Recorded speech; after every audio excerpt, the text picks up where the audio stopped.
सो जैसा कि मैंने आपको प्रीवियस शॉर्ट्स में बताया था कि नेक्स्ट वीडियो हमारी लाइफ लेसन्स पे होने वाली है।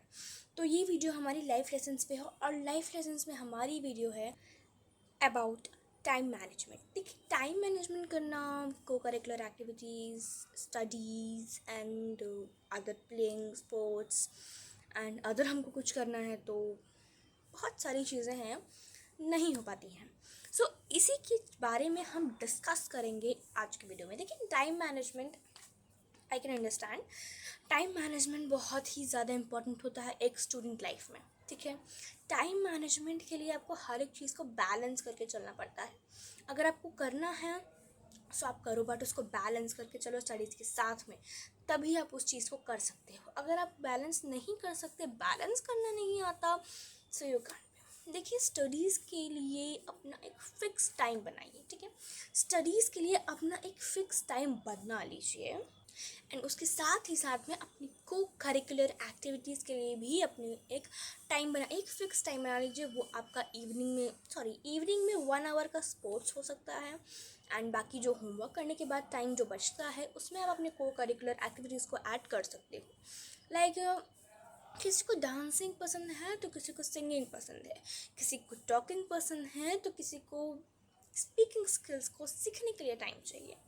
यस, एक्स्ट्रा ऑर्डिनरी स्किल्स को आप डेली लाइफ में नहीं सीख सकते। You can learn it on Sunday per week, एक स्किल एक हफ्ते में। ओके, इससे आप उस स्किल को प्रैक्टिस करने के लिए आपको 1 मंथ में 4 या 3 संडेज़ होते हैं, राइट। तो उन संडेज़ को हमें स्किल्स को लर्न करने में यूटिलाइज करना चाहिए, राइट। आपको एक मंथ लेना चाहिए और इस मंथ में आपको एक स्किल भी लेना चाहिए, जिस स्किल को आप पर संडे, हर एक संडे को यूटिलाइज करके हर एक अपने स्किल को सीखें। आप चाहे आज से भी स्टार्ट करो ना, so you can do better, best, so nice. Okay, अगर आप स्टार्ट करो तो देखो, करना सभी चाहते हैं, बट एक दिन की मोटिवेशन से कुछ नहीं होता है। एक दिन का मोटिवेशन आपको गिरा ही देता है।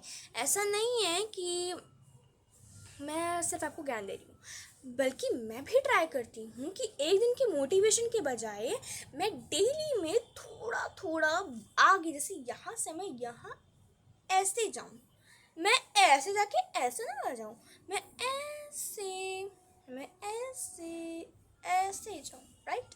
तो आपको भी यही करना होगा। अपनी कोई पर डे आपको एक हैबिट लेनी होगी जो आपको चेंज करनी है। जैसे सबसे पहले most important habit, early waking up. Early morning में जो उठता है उसकी पावर, उसकी एनर्जी फुल डे एकदम बूस्ट होती है। बट अर्ली मॉर्निंग का उठने का मतलब ये नहीं है कि आप स्कूल से आने के बाद nap low, but only of 30 minutes, not of 2-3 hours. 2-3 hours बहुत ज़्यादा ओवर हो जाएंगे और आपकी को करिकुलर एक्टिविटीज़ को भी आप मैनेज नहीं कर पाओगे, अपने स्पोर्ट्स को भी मैनेज नहीं कर पाओगे, अपने होमवर्क्स को भी मैनेज नहीं कर पाओगे, स्टडीज़ को भी, एंड देन आप पूरा स्ट्रेसफुल हो जाओगे। Oh my God, I can't manage anything. But still I am just teaching you, आप प्लीज़ अपने टाइम मैनेजमेंट रखिए। एंड देखिए, आपको अगर अपनी लाइफ में आगे चल के ना, जैसे आप सोचते हो ना मौज करेंगे, ऐश करेंगे, ये सब कुछ है ना, so you have to do hard work for that time now. उस टाइम के लिए अभी आपको हार्ड वर्क करना पड़ेगा, राइट। नहीं तो फिर उस टाइम के बारे में just forget about that, right. तो that is why I am just telling you कि आपको अपने हार्ड वर्क पे ध्यान देना है, राइट।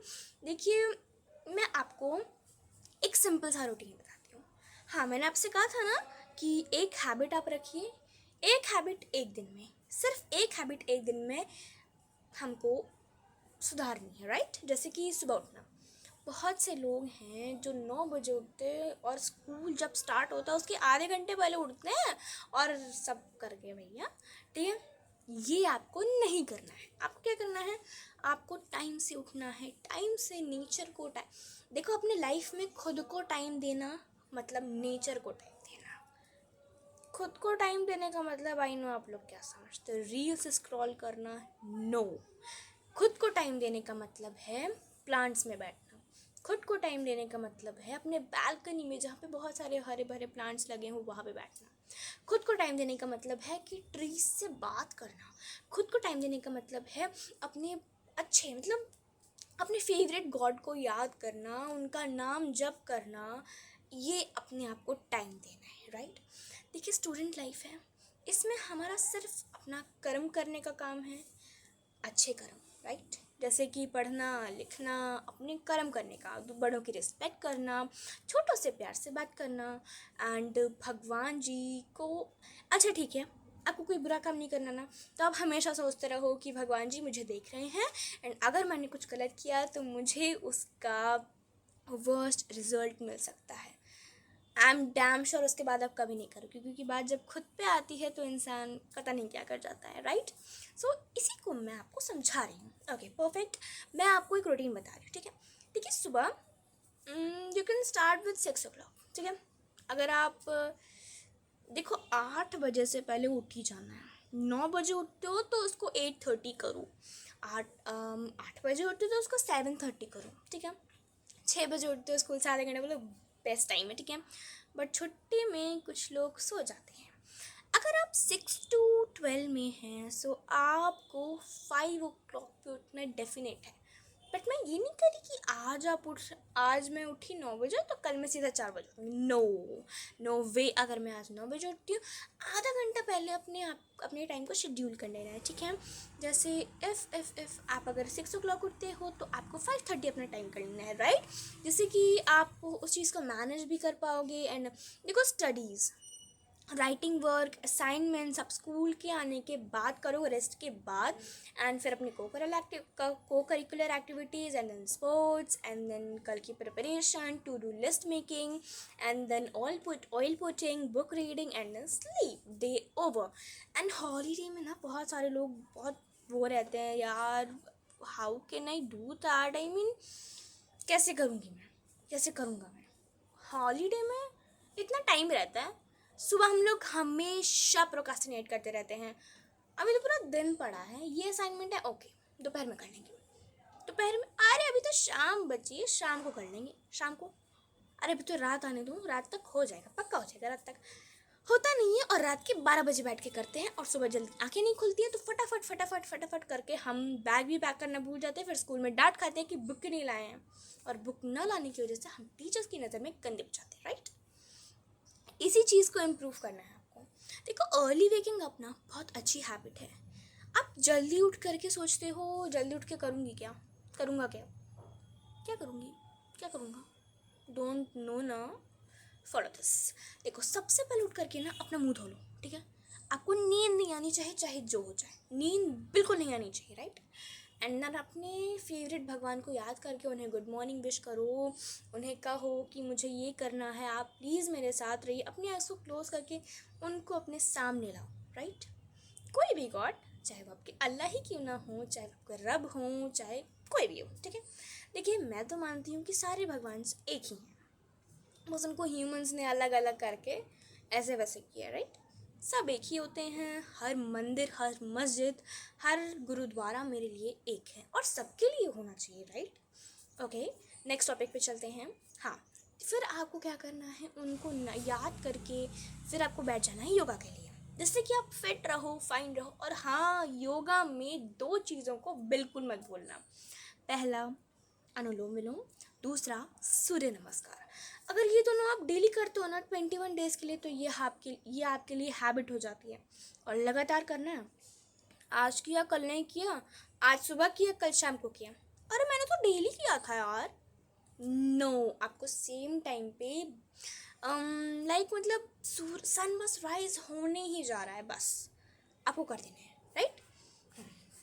फिर योगा करने के बाद में थोड़ा सा वॉक करो, नेचर से बात करो, मी टाइम बिताओ, जैसे कि आज की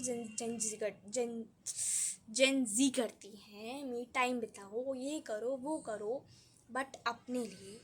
और ये ट्राई करो कि स्कूल जाने के पहले हम फ़ोन ना छुएं। अगर कोई आपका ग्रुप पे मैसेज आया है, ऐसा होता है, मतलब बहुत सारे स्टूडेंट्स का ग्रुप है जो चेक करके तभी स्कूल जाते हैं, तो अगर आपको वो चेकिंग करनी है तो आप स्कूल जाने के 10 मिनट्स पहले ग्रुप चेक करो, राइट। स्कूल जाना है तो उसके 10 मिनट्स पहले, राइट। हाँ, मैं बता रही थी फिर आपको योगा करना है। योगा में हाँ 3 चीज़ें बहुत ज़रूरी हैं, मेडिटेशन, अनुलोम विलोम एंड सूर्य नमस्कार। ये तीनों चीज़ें बहुत ही ज़्यादा इंपॉर्टेंट है आपके लाइफ के लिए, राइट। एंड फिर हमारा आ जाता है कि उसके बाद क्या करें। हाँ, इतना कर लिया, इतना भी बहुत मुश्किल से होता है भाई, इतना फॉलो करो फिर मैं बताऊँगी, ठीक है। लेकिन मैं बता दे रही हूँ, उसको नोट कर लो, उसको आपको करना ही करना है। मैं जेंटल रिमाइंडर देती रहूँगी, राइट। एक पोस्ट से, शॉर्ट से या फिर वीडियो से, ओके। सो फिर आपको क्या करना है, फिर आपको पढ़ने बैठ जाना है। जो भी आपको बहुत टफ लगता है ना, मैथ्स, फिजिक्स, केमिस्ट्री, केमिस्ट्री के रिएक्शंस, फिजिक्स के न्यूमेरिकल्स, मैथ्स के सम्स, जो भी आपको टफ लगता है ना, लेके बैठ जाओ फटाफट से। जो नहीं समझ रहा है उसको सर्कल करो या फिर टिक करो और टीचर से जा करके फटाफट से पूछा स्कूल जाने के बाद में, राइट। ये सबसे अच्छा मेथड होता है। और देखो आजकल तो आपको किसी ट्यूटर की भी ज़रूरत नहीं है, जैसे कि कोचिंग, ट्यूशन, इसकी भी नहीं है। देखो जितने लोग जाते हैं इट्स ओके, उनके पेरेंट्स का अपना एक नज़रिया होगा, बट मेरा नज़रिया ये है कि हमें ट्यूशन कोचिंग नहीं करनी चाहिए, बिकॉज़ उसकी वजह से हमारा टाइम पूरा खट्टे निकल जाता है और हम सेल्फ स्टडी तो कर ही नहीं पाते हैं। एंड लेट नाइट स्टडी अगर आपको करनी है तो आपको सुबह नहीं उठना है। अगर आपको सुबह स्टडी करना है तो आपको रात को देर तक नहीं जगना है, ठीक है। इस बात को याद रखिएगा। योगा करने के बाद में अपनी उस जो स्टडी आपको टफ लगता है वो आप पढ़ो एंड देन फिर नहाने चले जाओ, फ्रेशन अप हो। देखो योगा के बाद 1 आवर या फिर 2 आवर का ब्रेक तो ज़रूरी होता है नहाने के लिए, राइट। तो आप 5 बजे उठो, 1 आवर का ब्रेक हो जाएगा आपका। 6:30 पे आप नहा लो एंड देन अपने रेडी होके go back to school. And then school में भी डिसिप्लिन से रहो। स्कूल के लिए जो टिप्स है ना वो मैं आपको नेक्स्ट वीडियो में पक्का पक्का पक्का बताऊंगी। ये वीडियो यहीं तक, नहीं तो बहुत ज़्यादा लेंदी हो जाएगी and then everyone will say oh my God wow.